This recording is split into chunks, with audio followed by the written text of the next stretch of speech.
At itong mga nananawagan po na sumama yung mga sundalo sa mga rallies o kaya sa mga ng kudeta. Kudeta. Ito na po. Ito yung mga ating mga pinuno o isa sa mga namuno sa atin, yung mga AFP na to, mga pulis, mga PNP natin. So hindi pala nakaka-proud. Ngayon ko lang masabi na o napagtanto ko na hindi pala nakaka-proud yung mga ganitong ori ng ranggo o yung pag-usapan natin yung ori ng hanap buhay. Di ba? Kasi pag alam mo yung mali, ba't ayaw mo itama? Yun po yung pinakamahirap sa bansa natin. Napakahirap na ngayon yung magiging matino ka. Wala na nga gusto maging matino. Lahat nata gusto maging masama o sumang-ayon na sa pag alam mo yung masama, ipahinto mo. Pero kahit ayaw ko sabing bayad ang mga to kasi marami nang sabing binayaran. Oh no! So, sir naman, ano ba naman to? Ganito na ba talaga tayo sa bansa natin? Wag na po kayong umasa na ang Armed Forces of the Philippines ay gagawa ng unconstitutional activities, or we will not resort to unconstitutional means. So, ganun yung unconstitutional nila. So, itong mga to, sumunod at susunod talaga sa presidente. Kahit alam nilang masama na ang presidente. Ganito pa nangyayari nun sa tatay niya o sa papa ng dating presidente, yung presidente natin ngayon. Di ba? Ngayon yung pagkakaiba nila, ito hindi daw pumapatay ng tao. Pero sobra pa po ata tayong pinatay.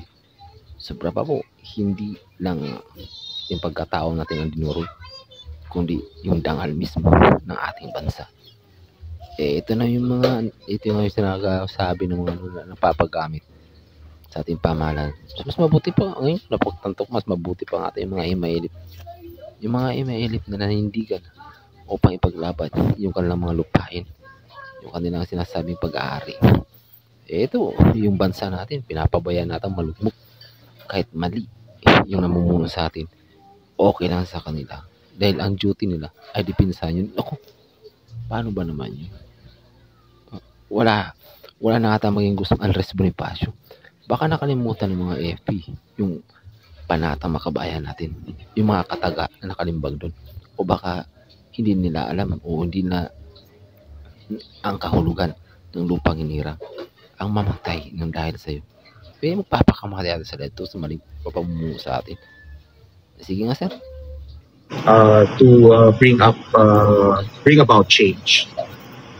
We will stick to the rule of law. Rule of law.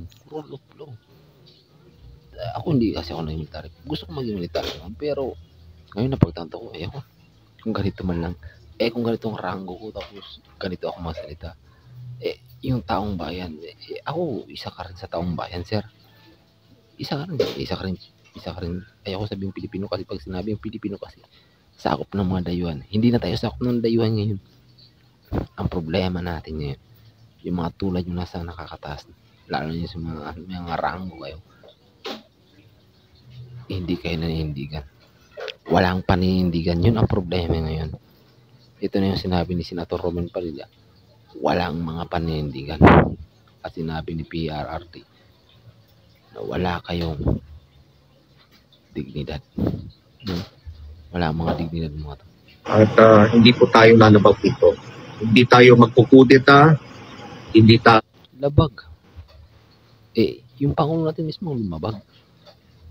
Corruption ang pinag-usapan dito. Nangungurakot yung ating mga pinuno. Ito, kung mali tayo. Dito marami na sabi na binabayaran ng mga to. Ayaw ko naman sabihin ba? Mahirap din masabing bayad ang mga to. Nasa sahuran kasi siyempre normal, may sahod yun sila. At ang sahod nila magmula yun sa pinuno natin, yung mga namumuno sa atin. Pero ito, sir naman, kung naging anak ako nito, sasabihin ko siguro, hindi nakaka-proud maging tatay mga ganito. Nang wala na maging gustong lapo-lapo. Wala yung ganun ang pinuno natin. Ganun ang ninuno natin. Si lapo-lapo. Naninindigan sa tama. Ito alam nila ang mga tama. Pero ba't pinapabayaan na maging mali ang ating bansa? tayo mag-military punta. Dahil ang kawabaw po ay ang ating bansa.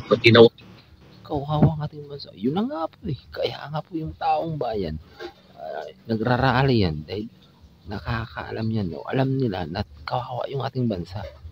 Wala namang naging rally noon. O walang nagrally ng ganito karaming panahon ni Duterte. Dahil alam nila, umuki yung ating bansa. Eh, ito na yung mga pinuno ngayon. Tingnan mo. Dati-rati, presidente mismo umaharap sa tao. Eh, ito, nagtatago ngayon ng presidente. Bumabalik yung nangyari sa kanyang ano. Di ba? Andiyan lang sa Malacanang nagtatago.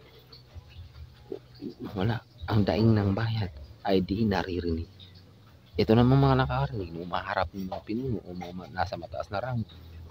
Wala naman itong mga paninindigan. Po namin ito. So for this November 16, 17, and 18, ang AFP po ay nakahanda na sumuporta sa ating Philippine National Police.